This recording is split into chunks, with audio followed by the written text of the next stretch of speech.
थरे एमिति माछ तरकारी करी देखंतु केमिति हेइची। घर अल्प बेसिक मसला रे ही ए रेसिपीटा तैयारी होबो आ बहुत टेस्ट लागिबो। तो चलंतु देखिबा ए रेसिपीटा केमिति हेइची। हेलो फ्रेंड्स, जय जगन्नाथ। मु रंजिता खुशी ब्लॉग को आपनको स्वागत करूची। मो पोस्ट देखंतु केमिति हेइची कमेंट रे लिखंतु आउ मो चैनल को लाइक शेयर सब्सक्राइब कर दियंतु।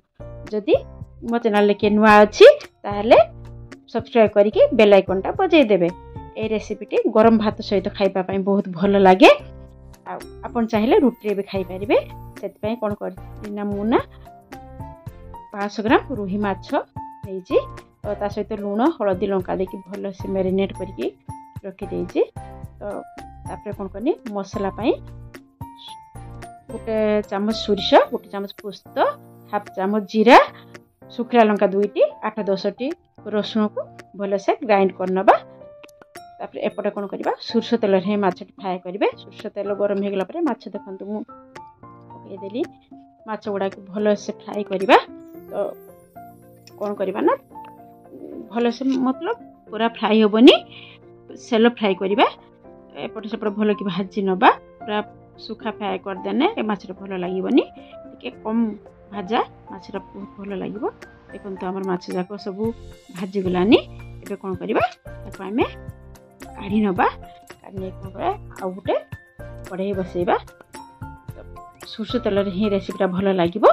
सेति पई मु सुरसो तेल 2 चामच नेइची। सुरसो तेल गरम हे गेला परे टिके कला जीरा पकेबे। कला जीरा पकेने यार फ्लेवरटा भल आसीबो। कला जीरा फुटी गलानी। तापर बड़ साइज रे गुटे मु प्याज नेइची। प्याज जाको भल कि लाली हेबा पर्यंत भाजीबा। प्याज हमर हे आसलानी। तो ए समय हम कोन करबा गुटे टमाटो प्यूर करके रखिथिनी। टमाटो प्यूरीटा पके देबा। ताको देख भल कि कसिबा। हम देखो टमाटो प्यूरी हे गलानी। तो बटा हेते मसला को पके देनी। जार टिके धोई के आउट पानी भी मध्य ता से पके देनी। तापरे हळदी गुंड आउ काश्मीरी रेड चिली टे पके देबा कलर पई। तापरे मसला को भल से कसिबा। कसिबा जेमती मसला भल से हे जिवो। हमर मसला भी हे आसलानी। ऊपर को तेल पूरा छाड़ देलानी। ए टाइम रे कोन करबा होममेड दही पनी बेसी खट्टा हे नथिबो। आ दही पकेला परे गैस को सिम कर देबे। तापरे भल से चलेबे। दहीटा भल कि कसी जिवो, नहले दहीर स्मेलटा आसीबो। दहीटा देखंतु हमर भल से हे गलानी। पूरा तेल ऊपर को एबे पळी आसने जानिबो जे दहीटा हमर भल कि हे गलानी। सेत पर्यंत आपण चलौथिबे काहेकि ना नहले दही फाटी जिवो।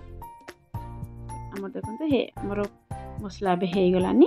एबे कोन करबे पानी दे देबे। आपण ये अनुसार पानी देबे। गुटे गिना पानी देली।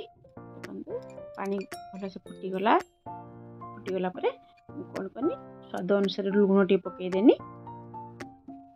तापरे माछ जाको दे देनी। आपण मो पोस्ट देखिबारु आपन को बहुत बहुत धन्यवाद। आ जदि भल लागिची लाइक शेयर सब्सक्राइब कर देबे। आ मत प्लीज सपोर्ट करिवे। धनिया पत्र टे पके देनी। आ कंचा सुरसो तेल टी पकेबे। एना कंचा सुरसो तेल फ्लेवरटा बहुत भल लागे माछ रे। सेति पई सुरसो गोटा माछ रे कंचा तेल ही पकेने बहुत भल स्मेल आसीबो। आ टेस्ट भी लागिबो। तेल पके सला परे बेसी समय फुटेबे नहीं। अल्प समय रे ताको काढी देबे। देखंतु हमर प्रस्तुति हे गेला दही माछ। आपण भी करंतु पांतु केमिति हेची कमेंट लिखंतु। जय जगन्नाथ संग माने।